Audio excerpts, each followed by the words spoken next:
ஆமாம், விஷயம்தான். பிரியமான தேவனுடைய ஜனமே, தேவன் எழுப்பின ஸ்தலத்தில் தேவன் உங்களை வைத்திருக்கிறார். அதே சமயத்தில் அதில் எதிர்மறையான காரியங்களை செய்கிற ஜனங்களை கர்த்தரையே துரத்தி விடுகிறார். நான் ஸ்தாபித்த ஸ்தலத்திலிருந்து உன்னை நான் துரத்தி விடுகிறேன், நீ வனாந்திரத்தில் அலைவாய். எசேக்கியேல் வாசிக்கிற, எரேமியாவில் வாசிக்கிறோம்.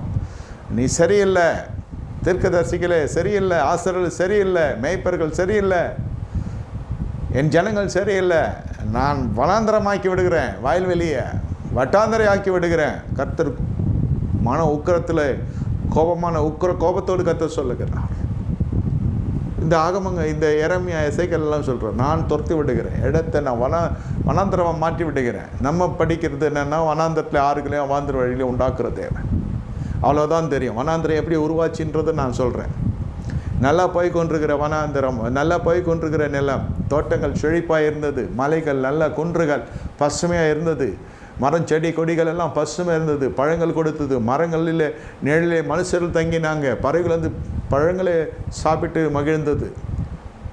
அப்படிப்பட்ட பட்டணங்கள் உருவானது, பட்டணங்கள் பெருகி தேசங்களாக மாறினது, சூழ்நிலை வந்தது. தேவன் அருவருக்கிற காரியங்களை பூமியின் குடிகளோடு சேர்ந்து இஸ்ரவேல் புத்திரர்கள் செய்கிறாங்க. அப்பொழுது தேவன் அந்த இடங்களெல்லாம் வனாந்திரமாக ஆக்கி போடுகிறார். தேவையில்லாத நட்புகள், தேவையில்லாத சமூக உறவுகள், சமூக நட்புகள் எல்லாம் உறவாக்கி கொண்டு குடும்பத்துக்குள்ளே கொண்டு வந்து இஷ்டப்படியான வாழ்க்கை.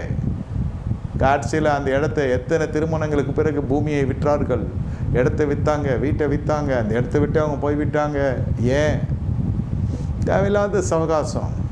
அந்த நட்பாக இருந்தால் பிரச்சனை இல்லை. நட்பை உறவாக மாற்றுறப்போ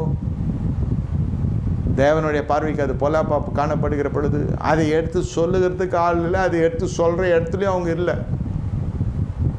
இது தீர்க்க தரிசனம் கேட்டு போகிற கேஸுக்கெல்லாம் இது ஒத்து வராது. இது சபையோடு மந்தையில் ஆடாக இருந்தால்தான் இந்த சத்தியத்துக்குள்ள வர முடியும். இதற்கு சுயம் சாம்பலாக்கப்பட வேண்டும். நல்லா புரிந்து கொள்ளுங்க. இந்த சத்தியத்தின் மூலம் நீங்கள் விடுதலை பெறணும். இது வெறும் தகவல்களாக தான் போகும். ஏன் இப்படி சொல்லுகிறேன் என்றால் நீங்கள் புரிந்து கொள்ளணும்.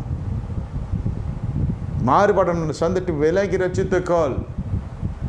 அங்காளி பங்காளி மாம மச்ச எல்லாம் சேர்ந்து போகிற இடம் ஆளை நினைக்காதீங்க. தேவனை தொழுது கொள்ள போகிற இடம், தேவனை சந்திக்கிற இடம், தேவன் பேசுகிற இடம், தேவனை சிட்சிக்கிற இடம், தேவனை சீர்படுத்துகிற இடம், தேவனை பக்குவப்படுத்துகிற இடம் தான் ஆலயம். எனக்கு எழுப்பப்பட்ட தலைமைத்துவம், கர்த்தரால் கொடுக்கப்பட்ட தலைமைத்துவம். அப்படி ஒரு கம்பீர சத்தம் உள்ளான மனுஷனுக்குள்ளே காணப்பட வேண்டும்.